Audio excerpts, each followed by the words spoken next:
मैं साइंस का स्टूडेंट रहा हुआ, जब आरएस में आकर हिस्ट्री पढ़नी शुरू की तो बाजीराव यूं फेवरेट कैरेक्टर था। अरे क्या बंदा यार, बाजीराव बल्लाल, जो कभी सपना देखता कि अटक से कटक तक भारत का झंडा होगा। कहां से कहां तक? अटक उड़ीसा में एक जगह पड़ती है, सॉरी अटक पाकिस्तान में एक जगह पड़ती है, कटक उड़ीसा में। मतलब पाकिस्तान से लेके उड़ीसा, ईस्ट टू वेस्ट, पूरा का पूरा पूर्व से पश्चिम तक एक ही झंडा होगा, मराठों का झंडा लहराएगा। और उस बाजीराव के बारे में कि जो मात्र 40 साल की उम्र में तो मर ही गया था, 20 साल की उम्र में पेशवा बना और 40 साल की उम्र में मर गया। पर उसने 20 साल जो पेशवाई की उसमें घोड़े पर रहा, घोड़े से नीचे उतरा। क्या खौफ रहा होगा उस बाजीराव का कि दिल्ली का बादशाह मोहम्मद शाह रंगीला, क्या नाम है दिल्ली का बादशाह, और मोहम्मद शाह रंगीला के एक दिन दरबार में बातें कि यार बाजीराव क्या है, बाजीराव कौन है, बाजीराव से आजकल इतना कैसे चर्चा सुन रहे हैं। और उसके कोई मंत्री संतरी बैठे, दोनों का बादशाह आपके सामने बाजीराव कोई चीज नहीं है, आप हो, आप मुगल बादशाह। बाजीराव छोटा मोटा यूं मराठा है, उधर फड़फड़ करता रहता है, आपका क्या लेता है। और राजा ने कहा सही बात, सेनापति ने कहा सर हम तो आपके सेनापति, आज्ञा दो, उस बाजीराव को कभी भी मार सकते हैं। ये बातें बाजीराव ने सुनी कि कल दिल्ली में मेरे बारे में बात हुई और कहा गया कि मैं कुछ भी नहीं। अगले दिन बाजीराव मात्र 500 घुड़सवार लेकर, कितने घुड़सवार लेके, दिल्ली की तरफ कूच करता है, दिल्ली की तरफ जाता है। केवल कितने आदमी है? जब वो दिल्ली के पास पहुंचा ना, दिल्ली का बादशाह और दिल्ली के सेनापति दिल्ली छोड़कर भाग गए थे। अगले 3 दिन तक औकात नहीं हुई कि कोई अंदर घुसे। बाजीराव दिल्ली के बाहर बैठा रहा, दिल्ली के अंदर गया ही नहीं, दिल्ली के बाहर बैठ के शिकार किए, लेकिन मुगल बादशाह की औकात नहीं थी 3 दिन तक दिल्ली वापस आ जाए। वो बाजीराव है। कहते मोहम्मद शाह रंगीला ने एक दिन दरबार में कहा यार मैं इस आदमी का चेहरा देखना चाहता हूं, सर मिल लो। उसने कहा डर लगता, मिलूंगा तो नहीं। उसकी पेंटिंग बनाई जाए एक, और पेंटिंग बना के मुझे दिखाई जाए। एक पेंटर ने बड़ी शानदार पेंटिंग बनाई। पेंटिंग में सीन है, बैकग्राउंड दिखाया हुआ है, सूर्य भगवान ढल रहे हैं, पीछे घायल घायल घायल लोग पड़े हैं। यूं लगता है जैसे सूर्य जब अस्त हुआ तो युद्ध समाप्त हो गया। भाई शाम को सूर्य अस्त होता तो युद्ध क्या कर देते, बंद, और युद्ध में बहुत सारे लोग क्या हुए, घायल। ये सीन है। मेन फिगर जो दिखाई, बैकग्राउंड, मेन फिगर में बाजीराव एक घोड़े पर चढ़ के जा रहा है। ऐसा लगता है बाजीराव ने युद्ध में भाग लिया, युद्ध समाप्त हो गया शाम के समय, घायलों को उठाया जा रहा है, बाजीराव युद्ध छोड़ के जा रहा है। पूरे दिन जब युद्ध के अंदर रहा तो युद्ध में थक गया वो बहुत ज्यादा, इसलिए यूं निढाल, एक तो आदमी यूं बैठा रहता, वो यूं बैठा है घोड़े के ऊपर, और घोड़े की जो लगाम होती है, रस्सी होती है, घोड़े की रस्सी उसने अपने दोनों पैरों के बीच में दबा रखी है कि अब उसमें अब जान नहीं बची, पूरे दिन लड़ा है तो आराम से घोड़े पर यूं जा रहा है। और जब वो जा रहा है तब उसे याद आएगा अरे खाना तो आज दिन में खाया नहीं, युद्ध के मैदान में खाना कहां पे, वहां पे। तो उसके जेब में कुछ गेहूं के दाने हैं, तो उसने एक हाथ में अपने गेहूं के दाने ले रखे, दूसरे हाथ से मसल रहा है उनको कि भाई गेहूं खा के थोड़ा बहुत टाइम कर लूंगा।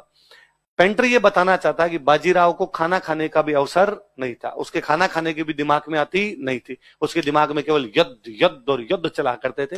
वो 20 साल तक बिना खाने पीने की परवाह की अपने घोड़े पर बैठा रहा, उसने खाना भी कहां खा लिया था, अपने घोड़े पर। ऐसी पेंटिंग बना के मोहम्मद शाह रंगीला के सामने रखी गई। मोहम्मद शाह रंगीला ने पेंटिंग देखे, कहा साइड में लो, मुझे डर लगता है। उसकी पेंटिंग से दिल्ली का मुगल बादशाह डरता था। उस बापड़े बाजीराव को मूवी में क्या दिखाया, नचाया उसको, है ना, और यूं घूम रहा है काशी भाई, काशी भाई। अरे यार काशी भाई पेशवन थी, पेशवा की पत्नी थी, थोड़ा बहुत तो यार ढंग से नाम लेते हुए दिखाते, थोड़ा बहुत तो सही दिखाते। और इतने फर्जी फर्जी डायलॉग।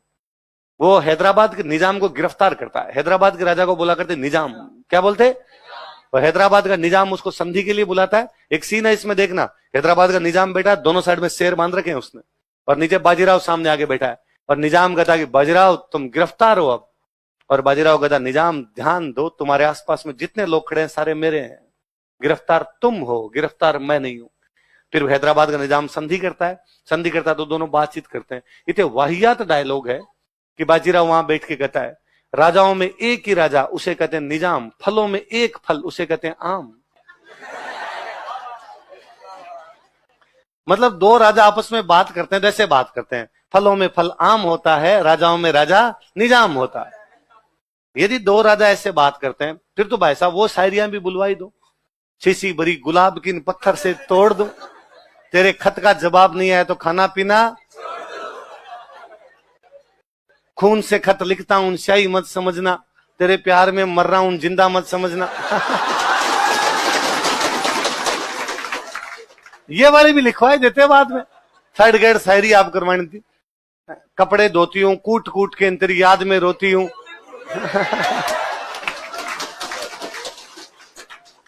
ये भी करवा देते यार थोड़ा सा। तो बेचारे बाजीराव, मैं कहता हूं यदि ये एक शक्ति होती कि बाजीराव ऊपर से वापस आ सकता, भाई साहब संजय लीला भंसाली को उल्टा लटका के नीचे आग लगाता, किसके वास्ते लगाओ रे नीचे।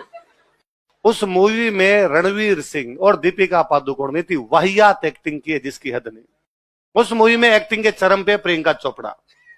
बाजीराव मस्तानी को देखा जाना चाहिए। प्रियंका चोपड़ा को देख के, उसके एक एक सीन को देख के लगता है कि अरे पैसों ऐसी होती होगी, वो बोलना चलना। और जिस डायलॉग में बाजीराव को कहती है कि आपने हमसे हमारा गुरूर छीन लिया है, तो उसे वाकई लगता है कि महिला के स्वाभिमान की बात कैसे करती होगी।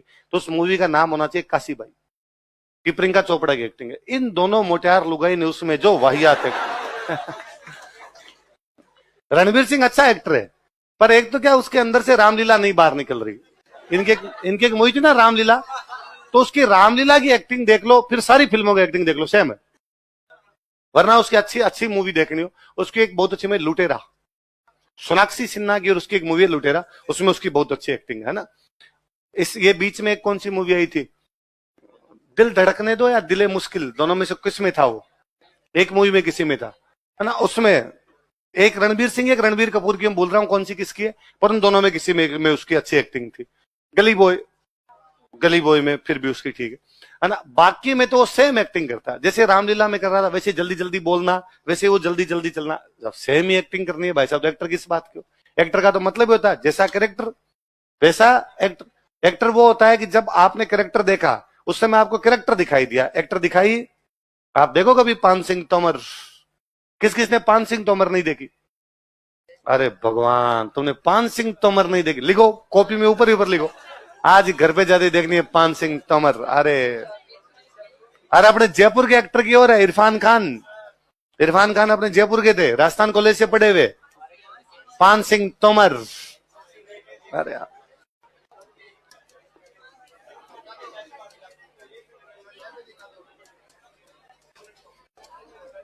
हा? क्या, हाँ पहले फौजी होता है, एथलीट होता है, फौज में धावक होता है, दौड़ता है भारत के लिए, मेडल्स वगैरह जीतता है। बाद में जब रिटायरमेंट होके आता है तब उसको पता चलता है कि यार जिंदगी उतनी सरल नहीं है जितनी है, तो डाकू बन जाता है। तो उसके बड़े जोरदार डायलॉग, डाकू नहीं साहब बागी कहिए बागी, डाकू तो संसद में रहते हैं, हम तो बागी हैं।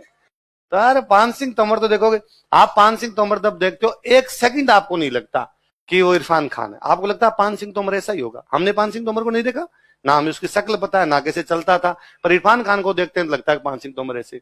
इरफान खान की तो सारी मूवियां ढूंढ ढूंढ के देखो। क्या हिंदी मीडियम है ना, और हिंदी मीडियम में तो मेरे को तो उसका वो डायलॉग सबसे अच्छा लगता है। उसकी बेटी इंग्लैंड पढ़ने के लिए जाती है, वो अपनी बेटी से मिलने के लिए जाता है, तो वो अपनी बेटी कहता है वापस चला गया, ऐसा कोई एक सीन है। तो इसमें उसकी बेटी कहती है कि नहीं पापा मैं यहाँ पे पार्ट टाइम जॉब कर रही हूँ। तो वापस कहता क्या क्या क्या क्या कर रही हो तुम, तो वो कहता मैं नौकरी कर रही हूँ। क्यों तुम नौकरी क्यों करती हो यहाँ पे, तुम पढ़ने के लिए आई हो। और वो कहती है कि अरे मुझे तो लगा आप खुश होगे कि मैं अपने पैरों पर खड़ा होने की कोशिश कर रही हूँ, मैं जिम्मेदार बन रही हूँ, मैं यहाँ रहने का खर्चा भी निकाल लूंगी और जो आपसे पैसे लिए पढ़ाई के वो भी चुका दूंगी। इरफान को वापस कहता तुमने जो मेरे से पैसे लिए तुम चुकाओगी। हाँ पापा आपको राजी होना चाहिए, मैं जिम्मेदार होने की कोशिश कर रही हूँ। नहीं मैं तो ये नहीं समझ पा रहा कि तुम जिम्मेदार हो रही हो, मुझे गैर जिम्मेदार ठहरा रही हो। मुझे डायलॉग बहुत अच्छा लगता है। आजकल हर तीसरा स्टूडेंट आ कहता है मैं पापा से पैसे नहीं लेना चाहता, मैं खुद कमाना चाहता हूं। क्यों कमाने, लेने हैं पापा से, खूब सारे लेने हैं, जितने लिए जा सकते हैं उतने लेने हैं। होना ये चाहिए कि जिस दिन हम कमाएंगे जितने लिए उतने एक महीने में चुका दिए जाएंगे। हम कमाएंगे उस दिन सारे चुका देंगे, पर जब तक पढ़ रहे हैं तब तक तो पापा से लेने हैं। इतना क्यों जिम्मेदार होना है कि ये 6,000 रुपए भी हम कमाई करके करेंगे, हम इतने जिम्मेदार हो जाएंगे, इसका मतलब पापा गैर जिम्मेदार है। ये फर्जी बातें हैं सब। हम पापा पे बोझ नहीं बनना चाहते। अरे टाबर पापा पे बोझ नहीं होते हैं, पापा का कर्तव्य है आपको पढ़ाया, आप अपने संतान को पढ़ाओगे वो अगली संतान को पढ़ाएगा, पीढ़ी दर पीढ़ी है तो चलेगा। उसके अंदर इतना क्या, मुझे वो डायलॉग देख के लगता है कितना सही बात बोली है इसने। कि किस बात की, फालतू का लोड लिए घूम रहे हैं। फिर स्टूडेंट कहता है सर नहीं मैं साथ में पढ़ाई भी कर लूंगा और साथ में जॉब भी कर लूंगा। तो दो स्टूडेंट है, एक खाली पढ़ाई करता है, तू पढ़ाई भी करेगा और जॉब भी करेगा, तो वो ज्यादा पढ़ेगा तेरे से। कंपटीशन का मतलब तो यही है ना, जो ज्यादा पढ़ेगा उसका सिलेक्शन होगा। तू 8 घंटे जॉब करेगा, 8 घंटे पढ़ाई करेगा, वो 16 घंटे पढ़ाई करेगा। वो पास है, तू फेल है, तो कर जॉब, 3-4 बार फेल हो ले। तो इस प्रकार की फर्जी फर्जी बातें भी कभी करनी होना ये चाहिए। वो दिलीप सर पहले एग्जाम्पल दिया करते थे, शाहरुख खान का एग्जाम्पल देते कि शाहरुख खान के फादर एक्सपायर हो गए थे, तो शाहरुख खान अपनी मम्मी के पास गया और मम्मी को जाकर, भाई मम्मी पॉकेट मनी इस बार मुझे कम दे दो। भाई पहले पापा थे तो मैं पॉकेट मनी ज्यादा लेके जाता, अब पापा नहीं है तो मैं घर चलाना पड़ेगा, तो तुम थोड़ी पॉकेट मनी कम दे दो, मैं थोड़े खर्चे कम करता हूँ। शाहरुख खान की मम्मी ने कहा, नहीं बेटे, खर्चे कम मत करो, कमाई ज्यादा करो। खर्चे कम मत करो, कमाने के बारे में सोचो, कमाओ ज्यादा, खर्चे कम क्यों करने हैं? खर्चे उतने कर, मैं तो कहता हूं थोड़े और लेके जा, पर ये सोच कि इतना कमाऊंगा कि ये सब चुका दूंगा। आदमी इस मामले में कंजूस हो कि खर्चे कम कर कर कब तक पार चलेगी अपने। इसलिए इरफान खान की सारी मूवी देखनी, देखोगे आप। और या कभी एक यूट्यूब पे पड़ी, आप कभी एक मूवी देखना 1971, मनोज वाजपेयी की मूवी है 1971, देखना, यूं मजा आ जाएगा आपको, आज ही देखने, यूट्यूब पे ही है। अरे इसका तो बड़ा ही शानदार है। 1971 का भारत पाकिस्तान युद्ध है। भारत पाकिस्तान युद्ध में हमारे को सोल्जर्स पाकिस्तान ने गिरफ्तार कर लिए, पाकिस्तान की जेल में बंद कर दिए, वो वहां से भागने की कोशिश करते हैं, उनके ऊपर बनी हुई मूवी है 1971। अब देखो दुर्भाग्य, देखो भारत देश का दुर्भाग्य क्या है कि मूवी बनाई, एक डायरेक्टर ने मूवी बनाई। होता क्या, 3 चीज होती है। एक होता प्रोड्यूसर जो पैसे लगाता है, एक होता डायरेक्टर जो मूवी बनाता है, एक होता डिस्ट्रीब्यूटर वितरक जो मूवी को खरीद के सिनेमा हॉल को देता है।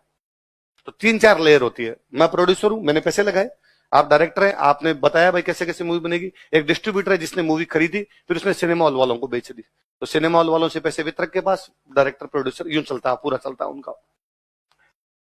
1971 प्रोड्यूसर ने बना दी, प्रोड्यूसर ने रुपए लगा दी, डायरेक्टर ने बना ली, डिस्ट्रीब्यूटर नहीं मिले उसको, क्योंकि डिस्ट्रीब्यूटर भाई सामान कौन सा खरीदना चाहेंगे, जो लोग देखना चाहेंगे, जो बिकेगा वो चलेगा। लेकिन डिस्ट्रीब्यूटर ने कहा 1971 क्या है ये, जब भारत पाकिस्तान के युद्ध पे बनी हुई है, तो यार कैसी युद्ध वाली मूवी कोई नहीं देखता। उसमें भी जेल में लोग बंद है, भागने की कोशिश कर रहे हैं, जेल के अंदर ही कौन देखता है? कोई हीरोइन हो, ग्लैमर हो, आइटम डांस हो, थोड़ा बहुत तो देखते हैं। तुम्हारी मूवी में एक हीरोइन नहीं, कोई इसमें गाना नहीं, कोई इसमें आइटम डांस नहीं। भाई जेल के कैदियों की मूवी तो गाना किस बात का होगा, जेल के कैदियों की मूवी तो उसमें डांस भी किस बात के होंगे। तो उन्होंने कहा बार मूवी तो हमारी सिंपल यही है, और तुम्हारे को बड़ा हीरो भी नहीं है, मनोज वाजपेयी, इतना बड़ा नाम भी नहीं है कि उसके नाम पर बिक जाए, इसलिए हम इस मूवी को खरीदेंगे नहीं। तो मूवी आई नहीं, सिनेमा हॉल में लगी नहीं। कोरोना का टाइम, लोगों के टाइम पास करने का साधन क्या, मूवी। कोई मेरे जैसा कोई मनोज वाजपेयी का फैन, उसको लगा मनोज वाजपेयी की तो सारी मूवी देख देते हैं, और उसने मनोज वाजपेयी खूब सारी देख रखी, नहीं देख रखी, वो चुन चुन के देखनी शुरू की। फिर एक दिन उसने गूगल पे मनोज वाजपेयी की फिल्मों की लिस्ट देखी, तो उसने कहा ये देख ली, ये देख ली, ये देख ली, ये देख ली। फिर एक मूवी लगी हुई 1971, उसमें लिखा मनोज वाजपेयी लिख रहा है, मैंने तो फिल्म किया, लगी नहीं लगी बात अलग है, मूवी तो किया बेचारे ने। तो उसने मनोज वाजपेयी को टैग करके ट्वीट किया कि मैंने आपकी मूवीज की लिस्ट देखी, मैंने आपकी तमाम मूवी देखी है, पर लिस्ट में एक नाम है 1971, ये मूवी मैंने देखी नहीं, ना किसी कहीं नेटफ्लिक्स अमेजोन कहीं पर नहीं है, तो यदि मैं ये मूवी देखूं तो मुझे कहां देखनी चाहिए। मनोज वाजपेयी जानता था मूवी जब रिलीज ही नहीं हुई तो कहां देखी जाएगी, देख ही नहीं सकती इसको कहीं पे। मनोज वाजपेयी ने कुछ ही नहीं किया, उसके कमेंट के अंदर जाके जो उसका डायरेक्टर था उसको टैग कर दिया कि डायरेक्टर महोदय देखो भाई, लोग ये मूवी देखना चाहते हैं, बता इसको कहां देखें, तुमने जारी तो की नहीं, रिलीज तो की नहीं। डायरेक्टर को लगा अच्छा यार लोग इस मूवी को देखना चाहते हैं, एक आदमी ने इच्छा जाहिर की है, मनोज वाजपेयी के लोग फैन है, उसने यूट्यूब पे फ्री में जारी कर दी। देखो कोरोना के अंदर सबसे अधिक देखी जाने वाली मूवी बनी, तो लोगों ने हाईएस्ट मतलब कोई नंबर के अंदर वॉच किया होगा किसी मूवी को, तो मूवी कौन सी थी, ज्यादा बड़ी भी नहीं, 2-1 घंटे की छोटी मूवी है, वरना क्या बॉलीवुड मूवी लंबी हो जाती है, 3 घंटे के आसपास चली जाती है, 2.5-3 घंटे की हो जाती है, 2-1 घंटे की मूवी। भाई गाने या नहीं, कोई ड्रामा फालतू का हीरोइन ड्रामा टाइप की कुछ है नहीं, सीधे कैदियों की कहानी है, कैदी है, प्लानिंग बनाते हैं, भागने का प्रयास करते हैं, भाग पाते नहीं पाते, उस प्रकार कहानी है। तो दोनों मूवी देखोगे आप, कौन कौन सी, 5 सिंह तोमर और 1970 और इरफान खान स्वर्गीय हो गए, इरफान खान एक्सपायर हो गए। अपने जयपुर के थे, जयपुर में रहने वाले, राजस्थान कॉलेज से पढ़े हुए, यहीं क्रिकेट खेलने वाले, साधारण सा एक लड़का एकदम, बॉलीवुड में जाके कितना बड़ा नाम कमाया, उसकी मूवी नहीं देखेंगे किसकी देखेंगे, तो चुन चुन के मूवी देखनी है, किसकी, तो उसमें है लंच बॉक्स बहुत अच्छी मूवी, देखना। लंच बॉक्स का तो एक डायलॉग मेरे को बड़ा अच्छा लगता है, क्या उसमें कि मैंने सुना है आपने एक बार एक कुत्ता मार दिया था, लोग सब बातें करते हैं आपके बार आपने मार दिया था, इरफान खान उसकी तरफ देखता कहता आदमी था, आदमी मारा था, वो इतना नेचुरल लगता है उसमें कि सामने नवाजुद्दीन सिद्दीकी है, वो डरता है, अरे यार इसने मर्डर किया है सच में, और वो तो नेचुरल तरीके से उस बात को कह के चला जाता है। एक्टर वो है जो किसी भी बात को नेचुरली बोल दे, उसमें कोई ड्रामा नहीं करे। सलमान खान, शाहरुख खान, अजय देवगन, ये ज्यादातर, अजय देवगन फिर भी थोड़ा ठीक करता है, ये हीरो है। ये क्या है? हीरो है। ये जो आपके इरफान खान, मनोज वाजपेयी, नवाजुद्दीन सिद्दीकी, राजकुमार राव, ये एक्टर है। ये क्या है? ये एक्टिंग करते हैं। वो वाले एक्टिंग नहीं करते। सलमान खान को एक्टिंग करने की कोई आवश्यकता नहीं, बेल्ट को 2 बार ऐसे किया है, हुड दबंग दबंग, जनता ने कहा भाई आ गया, भाई आ गया, बस मूवी कमा लिया, है ना। ज्यादा उनको कुछ करने की आवश्यकता। शाहरुख खान ने इतना इतना यूं कर दिया, इतने में लड़कियों को लगा लहा लोट है अपने। इरफान खान को उनको ना कोई चेहरा, भाई कोई ज्यादा सुंदर चेहरा मोरा वैसा भी कुछ नहीं है, तो उनको देखी जाए आप। कालीन भैया भाई, वो फर्जी वेब सीरीज है, पर आप पंकज त्रिपाठी की एक्टिंग देखो, वो एक्टिंग मतलब एक्टिंग तो शानदार ही करता है, एक्टिंग के अंदर तो कुछ है ही नहीं। तो ये कुछ लोग जो एकदम रूट लेवल से है, कारण क्या है? ये लोग यूं गांव से ना आए हुए लोग हैं। एक्टिंग में आपको नोटिस करना पड़ता है, लोग कैसे चलते हैं, लोग कैसे बोलते हैं, लोग कैसे बिहेव करते हैं, कोई बंदा किस स्थिति में किस प्रकार का बिहेव करता है, डरता है तो कैसा होता है, उसको आश्चर्य होता है तो कैसे होता है, आंखें कितनी खुलती है, आंखें बंद होती है, खुलती है, एक एक बात पता होनी चाहिए, तब आप एक्टिंग कर पाते हो। इन लोगों का लोगों को नोटिस किया हुआ, लोगों ने नोटिस किया हुआ, इसलिए एक्टिंग अच्छी कर लेते हैं। कुछ ये लोग जो है ये डायरेक्ट ही बड़े बड़े घरों से आए हुए, इनको वैसा नोटिस करने का मौका भी नहीं मिला, तो उनको लगता है कि अपने को नोटिस करने की आवश्यकता भी, फिर वो बेल्ट को हिला के कमा लेते हैं। ये अलग अलग चीजें, इसलिए मूवियां देखी जानी चाहिए, मूवियां बहुत अच्छी होती है, पर इतिहास पर बॉलीवुड की मूवियां अच्छी नहीं। इससे अच्छा बॉलीवुड ने काल्पनिक मूवी बनाई बाहुबली, वो ज्यादा अच्छी है। साउथ इंडिया बाहुबली भाई, किसी आप कोई राजा का कैरेक्टर नहीं, पर फिर भी उसमें खूब सारी चीजें देखो, आप एंशिएंट पढ़ोगे तब आगे और पढ़ोगे।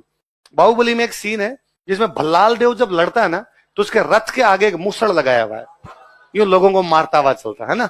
एक उसमें सीन है जिसके अंदर एक वो पाइप सी, उसमें पत्थर लगा लगा के फेंकते हैं, मारते नहीं हो, वो 2 हथियार है, आगे आप पढ़ोगे। हमारे एक राजा हुए थे अजात शत्रु, कौन राजा हुए?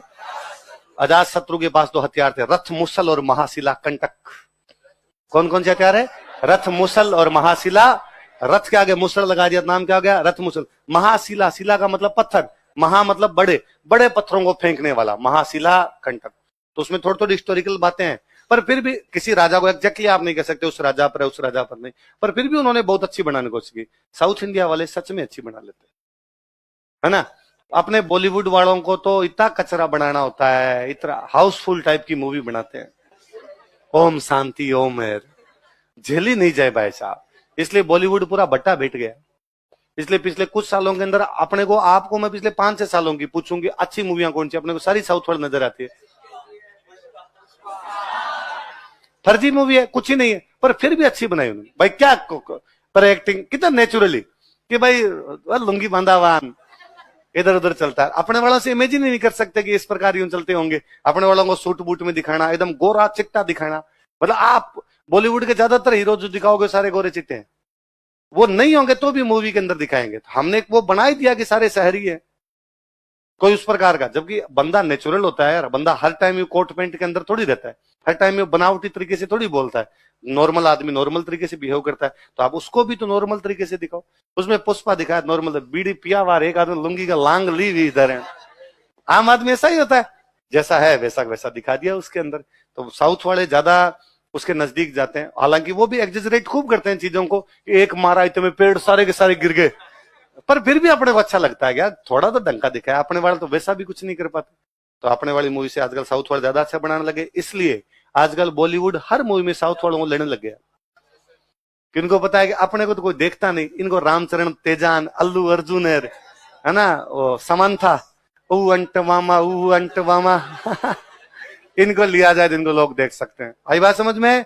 तो जोधा अकबर मूवी में इतिहास नाम की कोई चीज, काल्पनिक कहानी है, काल्पनिक कहानी की तरह उसको देखा जाए। उसके अंदर कोई इतिहास पढ़ने की कोशिश करता है तो वो बात सही नहीं।